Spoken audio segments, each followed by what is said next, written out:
This is how to crochet a circular motif part 1. To make a ring, we're going to start with 6 chains and then we're going to slip stitch into the first chain. We are going to work our first round into that chain ring, and for our first stitch we are going to chain 4. In this case, the chain 4 is going to be considered our first treble or triple crochet in US terms. If you're using UK terms, it would be a double treble crochet. From there, we are going to add 19 treble or triple crochet into the center of the ring for a total of 20 stitches. We are not working in a continuous round, so we're going to have to slip stitch into the top of the turning chain or the chain 4 to finish our round. This circular motif is a really fun way to practice working in the round. You can use this pattern to kind of experiment with different stitches to get different textures and different designs. In this case, we're using a combination of treble crochet, single crochet, chain 1 spaces, and puff stitches. But you can replace any one of those stitches with a stitch that you like to kind of see what it looks like. And that'll introduce you into the realm of freehanding and coming up with your own designs. And who knows, maybe you're the next big crochet designer out there. I also decided with my last video series to include the written instructions in the video. In the last one, I added the text throughout the video. In this one, I'm adding the text at the end of the video so you can just screenshot it all at once and don't get distracted. If you prefer one method over the other, please let me know. I'm just trying to figure out what works and what doesn't work for people. And if you have any other constructional criticism, I'm very open to it. I can also include the text in both places, once in the middle of the video and then once at the end, so that you can still screenshot it and save it. But if you enjoyed this video, be sure to like and follow. I post stitch tutorials every single day on my page. If you have any questions about this stitch, would like to request something, or have any other suggestions, you can leave them in the comments of any of my videos. I'm fairly responsive, so I do see all the comments. I try to like all the comments. If I didn't like your comment, it could be because it didn't pop up in my notifications. I've noticed that happening. So here I'm just slip stitching into the top of the turning chain. Again, we should have 20 stitches at the end of this row, and this is what round 1 looks like, and the pattern will be up next. This is how to crochet a circular motif part 2. We are on row 2, and to start we're going to chain 1 and work a single crochet into the same space as our chain 1. Then we're going to chain 1 again and work a single crochet into the next stitch, chain 1 and add a single crochet into the next stitch, and we're going to repeat that all the way around for a total of 20 chain 1 spaces. Then we're going to slip stitch into the top of our first single crochet, and then we'll start row 3.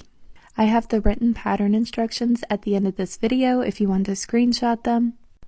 But if you're ready to move on to row 3, it'll be tagged in the comments. If you're part of my early crew and you come across this video before part 3 is up, I want to say that I appreciate you. I do try to get these videos up as fast as I can, but sometimes it takes minutes and other times it takes me hours. It's not something that I do intentionally. I'm not even trying to do what I think is best for the algorithm anymore. My only goal at the moment is to just keep up with posting the videos. But I just want you to know that I appreciate your patience and that I'm not doing it intentionally trying to, I don't know. I know some people, they take forever to post part 2 and stuff because they're trying to build hype or whatever. That's not my goal. But if you stuck around this long, this is what the end of row 2 looks like. If you enjoyed this video, be sure to like and follow. I post stitch tutorials every single day on my page, and I will see you in part 3. This is how to crochet a circular motif part 3. We are on round 3, and we're going to slip stitch into the next chain 1 space. Then we're going to chain 1 and work a puff stitch and a chain 1 into the same space, and in each chain 1 space all the way around. And then we're going to join on top of the beginning puff stitch for a total of 20 puff stitches. To work a puff stitch, we are going to yarn over, pull up a loop, and it's going to go up to the height of a double crochet, yarn over, pull up a loop, and then a third time, yarn over and pull up a loop. Then we're going to yarn over and pull through all the loops and chain 1 to close the puff. You should have a total of 7 loops after every single puff stitch. If you're unfamiliar with the puff stitch, I do have another video that I can repost in the comments. Just let me know and I can reply to your comment with the video.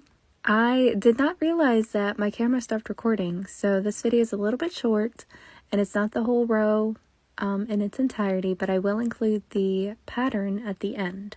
Check the comments for part 4. This is how to crochet a circular motif part 4. We're on row or round 4 and we're going to slip stitch into the next chain 1 space and then single crochet into the same space. Then we're going to chain 3 and then this next step is where our first repeat begins. So after we chain 3, we're going to single crochet into the next chain 1 space, chain 3, and repeat that all the way around, and then join into the beginning single crochet. We should have a total of 20 chain 3 loops. Then we're going to fasten off, and that's our circular motif. Okay, so here are some tips for circles. The first one is how to keep your circle flat. If you are getting a cone shape instead of a flat circle, that means that you do not have enough increases. That's either because you skipped an increase or because there weren't enough already given in the pattern for the amount of stitches that you started with. Meaning, if you start with 6 stitches in the center, you should have about 6 increases every single round. However, if your circle starts to look wavy, that means that you have too many increases. And again, the increases should correspond with the number of stitches that you started with. Now the beauty about this circle, and the point of the circle, is that you do not have the equal amount of increases for the amount of stitches you started with.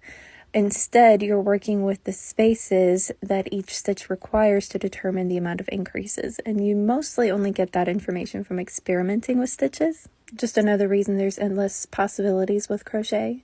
And then here's my personal rule of thumb to determining the number of stitches you want to start with in the center. If you're using small stitches like a single crochet or a half double crochet, 6 stitches in the first round is going to give you somewhat of a pointy tip. If you want something flatter, use 8 to 10 stitches, and then you can use anywhere from 10 to 15 stitches if you're working with a double crochet or a larger stitch, and that'll give you a flat surface.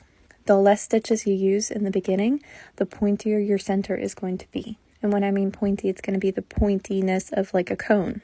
But other than that, that's it for the circular motif. I got some awesome comments on my last couple of videos with some questions. So I'll definitely be turning this into a granny square and showing you how to make a blanket out of it. So be sure to like and follow. I post stitch tutorials every single day. Have a good day.